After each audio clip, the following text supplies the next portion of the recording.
Bonjour à tous, j'espère sincèrement que vous allez bien. Dans la vidéo d'aujourd'hui, je vais vous présenter 5 simples étapes sur lesquelles vous devrez vous appuyer si vous voulez vous lancer en trading. J'ai fait cette vidéo car vous êtes nombreux à me demander, à m'envoyer des messages en disant vous voulez vous lancer en trading mais vous ne savez pas par où commencer. C'est seulement 5 étapes que moi, même si je devrais recommencer les trading, je serai obligé de suivre pas à pas. La toute première étape, c'est l'apprentissage. Vous le savez déjà que pour apprendre une nouvelle discipline, vous devrez commencer par une formation. Ici, j'ai parlé des formations payantes et même les formations gratuites. Sachez seulement qu'aujourd'hui, sur Internet, il y a beaucoup de sources et des informations gratuites sur lesquelles vous devrez vous appuyer si vous venez fraîchement de découvrir le trading. Si vous comprenez l'anglais, par exemple, les sites Baby Pips, sur ces sites, vous pouvez directement commencer à vous former en trading d'une façon gratuite. Et si vous ne comprenez pas l'anglais, vous pouvez prendre les sites francophones, Forex Hexagone, où vous pouvez commencer à apprendre le trading d'une façon aussi gratuite. Et à part ça, il y a des vidéos. Par exemple, sur ma chaîne, vous pouvez trouver la playlist où c'est écrit formation trading, où il y a des vidéos de formation gratuites dans les trading. Et à part moi, il y a beaucoup de traders ici sur YouTube qui ont fait des vidéos, des très longues vidéos où ils vous enseignent comment vous lancer en trading de A à Z. Si vous êtes complètement débutant en trading, ne négligez surtout pas ce genre de vidéos. Avec ce genre de sites et de vidéos, vous pouvez déjà partir des complètement débutants à quelqu'un qui a une notion en trading. Sur ce même niveau, je vais vous conseiller de tout apprendre. Vous pouvez apprendre les ICT, les SMC, les lignes de tendance et travailler avec les indicateurs.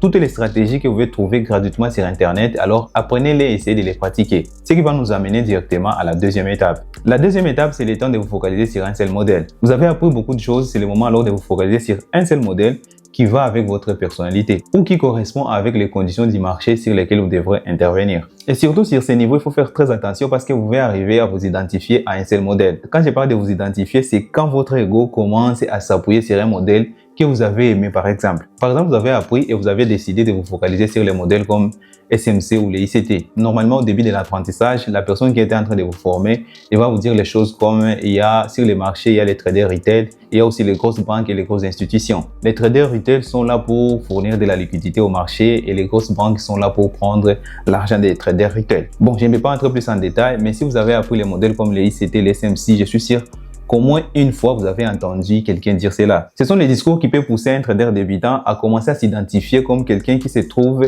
dans les bons côtés du marché, en disant que sur les marchés, il y a les bons côtés, il y a les mauvais côtés. Ce qui peut amener un trader débutant, même s'il n'a pas les bons résultats avec ces concepts, il aura du mal à se remettre en question pour ensuite retourner à la première étape et commencer à apprendre quelque chose d'autre. Il aura du mal à se demander, comme ceci ne marche pas pour moi, je vais essayer d'apprendre quelque chose d'autre. Comme il s'identifie directement avec son ego comme quelqu'un qui se trouve au bon côté du marché, alors va continuer à refaire les mêmes erreurs année après année. Et c'est pourquoi veillez à ne pas vous identifier à un seul modèle de trading. Et ça, je peux ajouter un autre exemple. Quelqu'un aussi peut se dire, bon, j'ai essayé les lignes de tendance ou les indicateurs, ça marche très bien. Alors, je vais me focaliser sur ça pour donner tort aux personnes qui disent que ça ne peut pas marcher. Là, c'est toujours la même chose. Vous essayez de vous identifier à un modèle. Peut-être que ce modèle ne marche pas pour toi. C'est pourquoi il faut vous remettre chaque fois en question et choisir uniquement un modèle qui vous donne les bons résultats.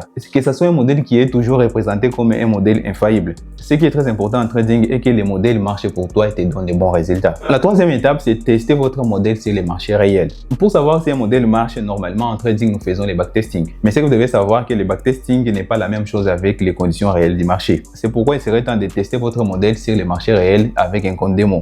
Sachez seulement qu'un compte de démonstration nous donne presque les mêmes conditions que les marchés réels sur les comptes réels. Alors vous pouvez déjà tester votre modèle sans risquer de l'argent sur les conditions réelles du marché. Et là, vous pouvez savoir si le modèle marche réellement ou ne marche pas. La quatrième étape, ça sera tester vos limites émotionnelles. Alors quand on parle des émotions en trading, ici on parle du marché réel sur un compte réel. C'est seulement sur un compte réel que vous allez ressentir des émotions. C'est pourquoi il ne faut pas vous attarder plus sur les comptes démo. Si ça marche déjà sur un compte de démonstration, switchez directement sur un compte réel et commencez à voir quels sont les résultats concrets que votre modèle peut vous offrir. Pour les traders débutants, comprenez seulement modèle comme l'ensemble des stratégies, money management, tout ce que tu mets en place pour prendre les positions en trading. Surtout les traders débutants pensent que nous avons besoin seulement d'une stratégie pour intervenir sur les marchés. Sachez seulement que nous avons besoin d'un modèle pour intervenir sur les marchés et la stratégie fait partie du modèle. Dans l'apprentissage, normalement, vous comprenez qu'il y aura stratégie, money management, les temps de trading, les sessions de trading, tout ça c'est ce que j'appelle un modèle ou un système, d'accord? Cinquième étape, c'est améliorer les mêmes modèles. Beaucoup de personnes, après avoir maîtrisé un modèle de trading, ils peuvent se dire, bon, j'ai déjà maîtrisé les SMC,